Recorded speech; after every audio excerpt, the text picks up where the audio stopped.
an eerie encounter. I may not be any kind of expert, but I believe there's more to this world than we mere humans can hope to understand. I've always had a very fine-tuned sense for what I believe to be those unexplainable things. Moments where I feel something. Something I can't explain with any rationality.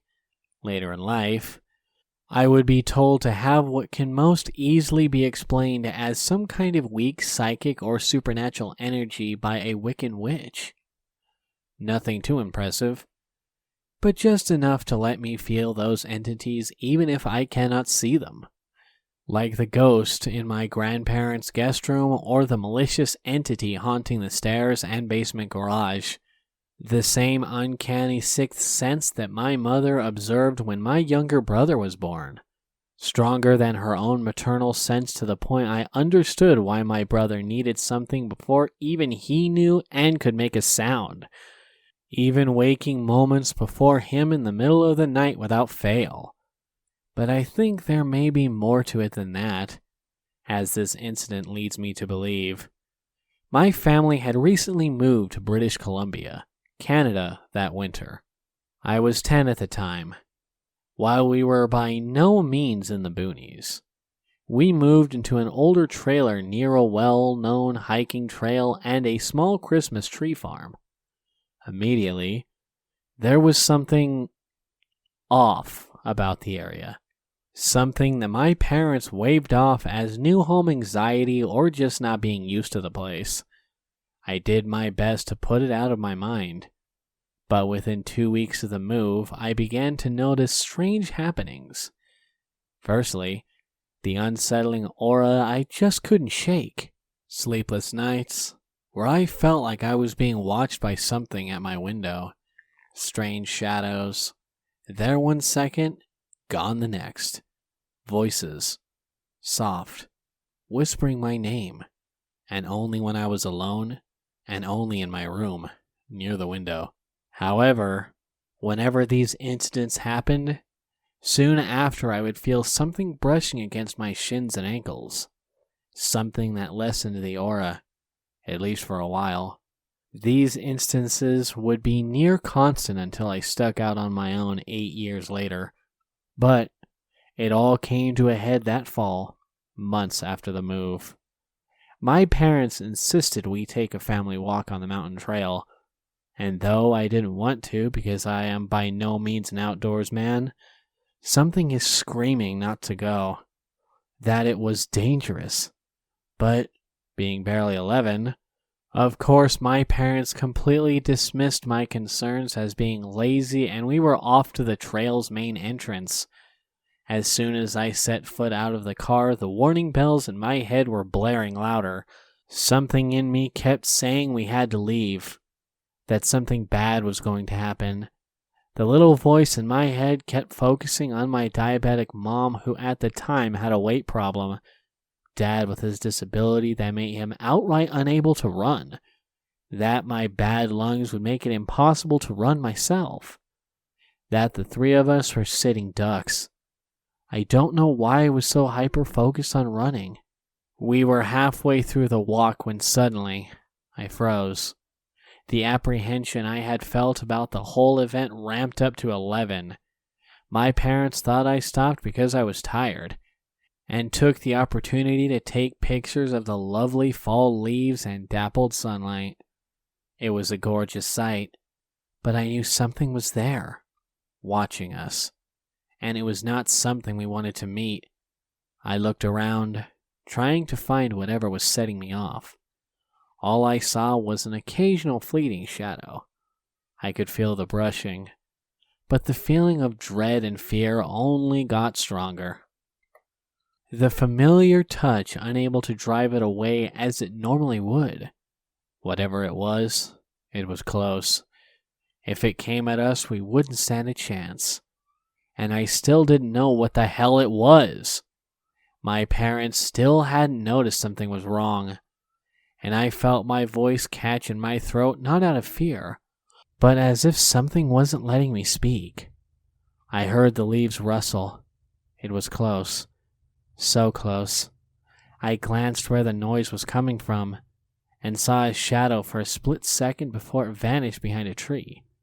And as it vanished, something changed. Hot. It felt like a volcano had erupted in my chest.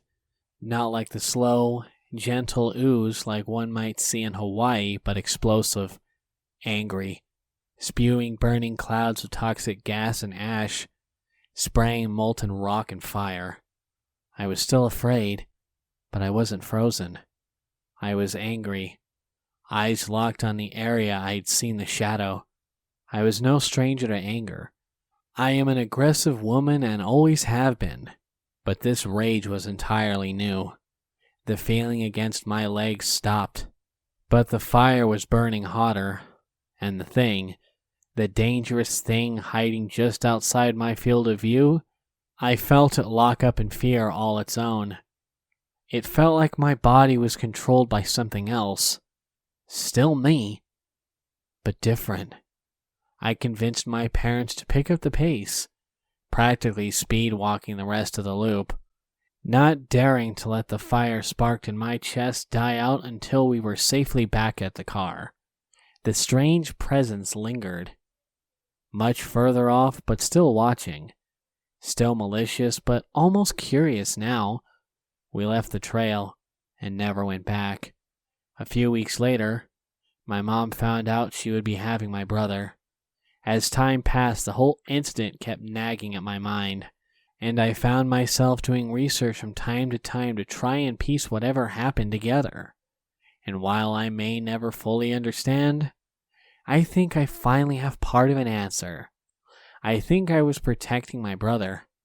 As I stated earlier, I have always had an unexplainable connection to him despite being so much older, and a terrifyingly vicious protective streak over him.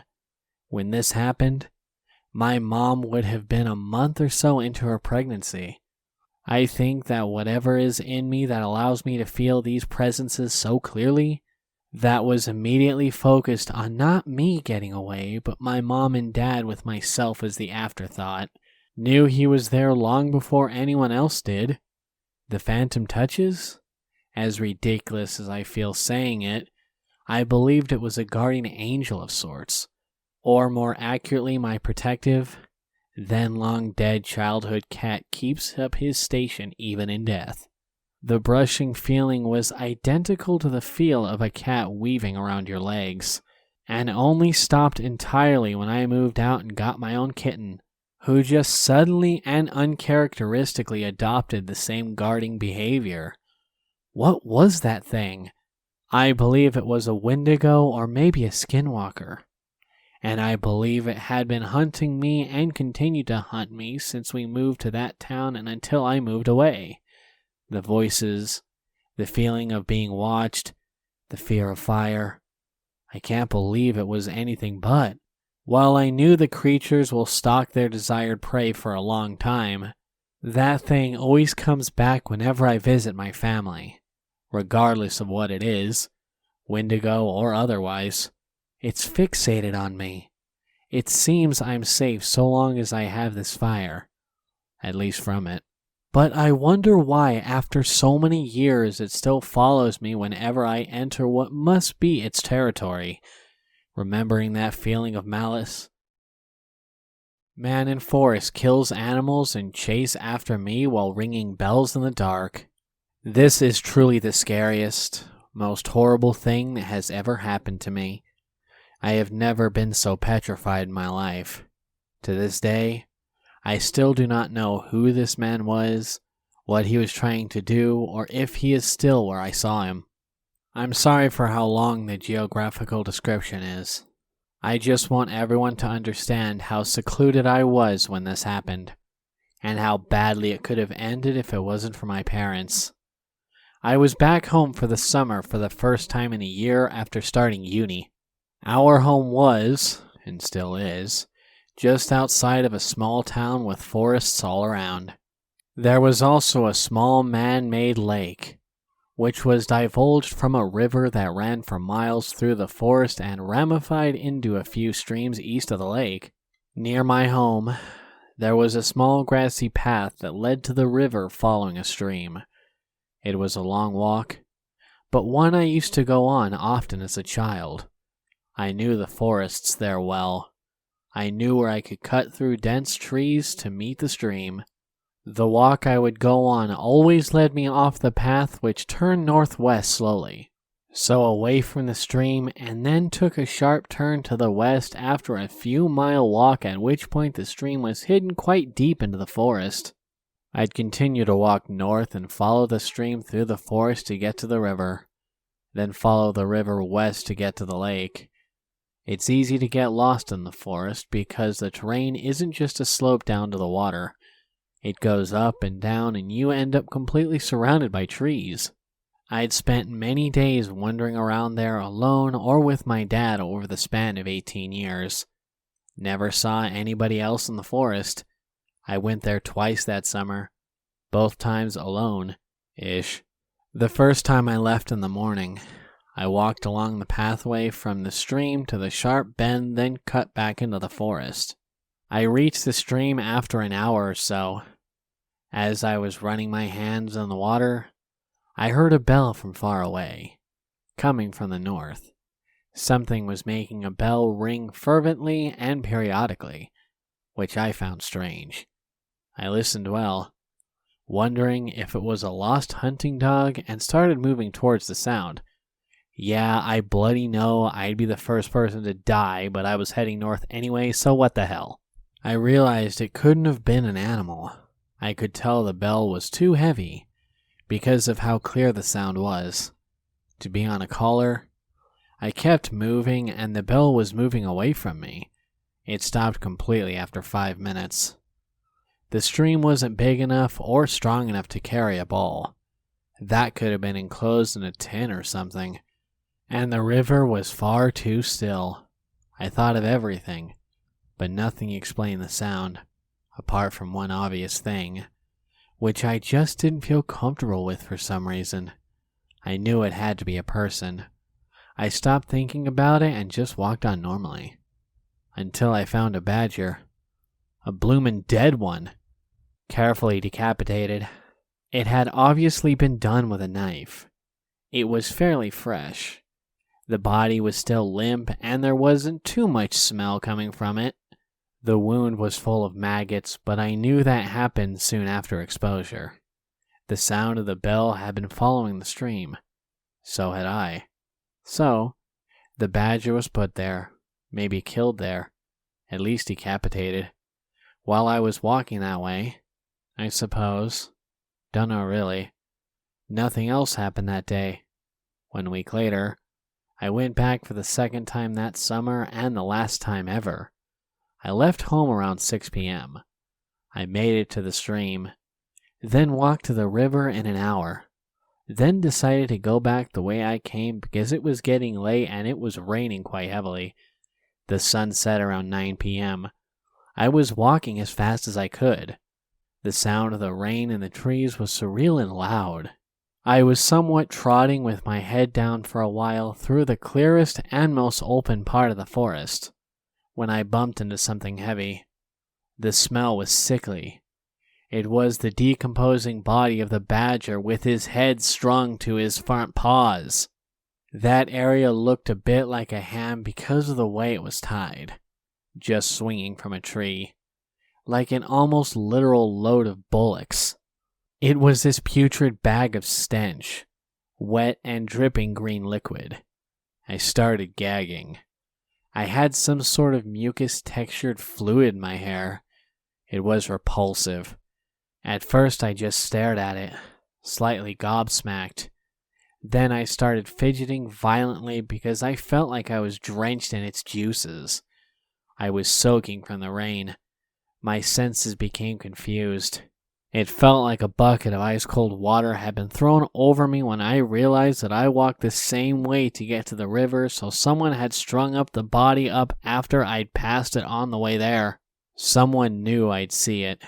So, was someone watching me and running around the forest?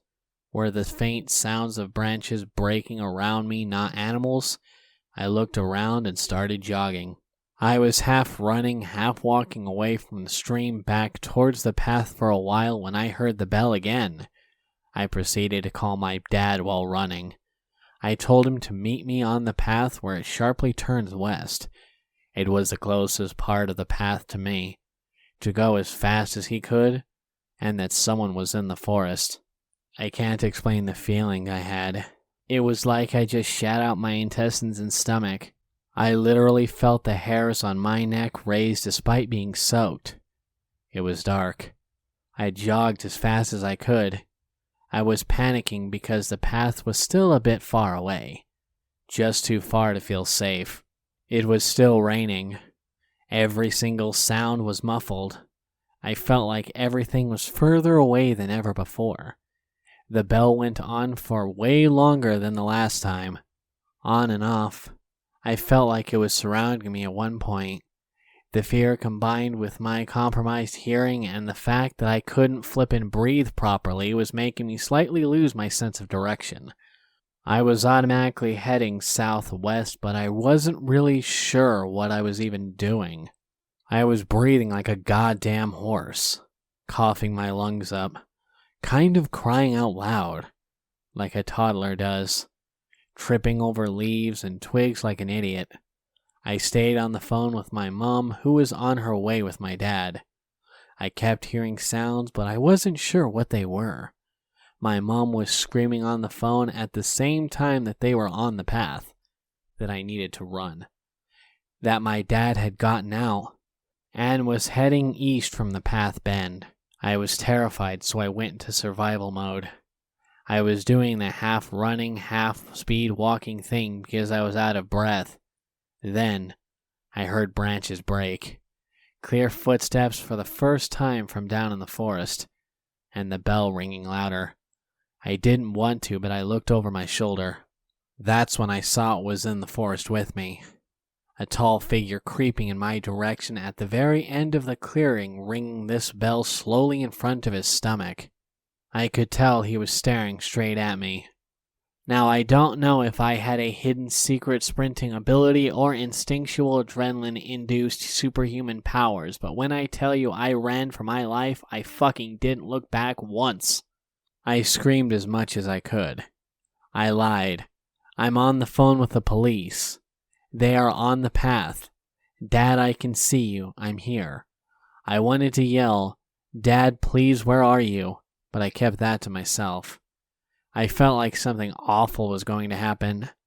I felt like the man was right behind me. I kept telling myself not to look back. I was gasping and wheezing, crying so hard and screaming for my dad. I felt shivers on my neck, and then switched off. I just ran. I even dropped my bag and only realized I didn't have it anymore when I was in the car. I felt like my phone was the only way home. Things no longer felt real. It was like my legs were moving by themselves. I don't know if the man was still following me. I could only hear my heart beating in my ears and the bell. I finally heard my dad shout my name, and I knew he was coming my way and that he could see me because of the intonation of his voice. I pretty much lunged myself at him when we got to each other. My dad heard the bell too. My mom could hear it on the phone. She was waiting with the car ready to leave fast. We went directly to the police station and I got medical attention soon after. My dad burst into tears in the car, said he could hear the bell, and thought he wouldn't be able to see me. Asked if I didn't have my phone, what if he couldn't pick up. They were almost as horrified as me because they witnessed everything through the call. They could hear me trying to run and they could hear the danger. They just couldn't see it. The police couldn't really do much. They searched the area and the only thing they found was a folded t-shirt placed under a rock. I didn't really question that at the time, and my bag was not recovered.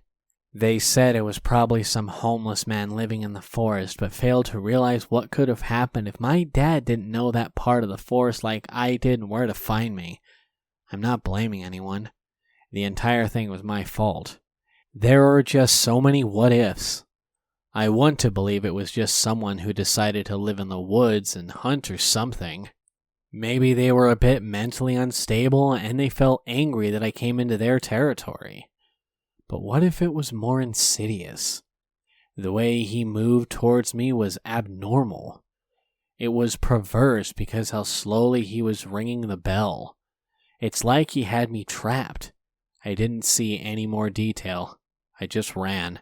To this day, I can't bloody go anywhere where I'll be alone, and the sound of bells is a real problem. The smell of moss as well. Anyway, my parents and Steve Jobs saved my life, so go hug yours now and take decapitated badgers and bells as pagan signs that you're unwelcome.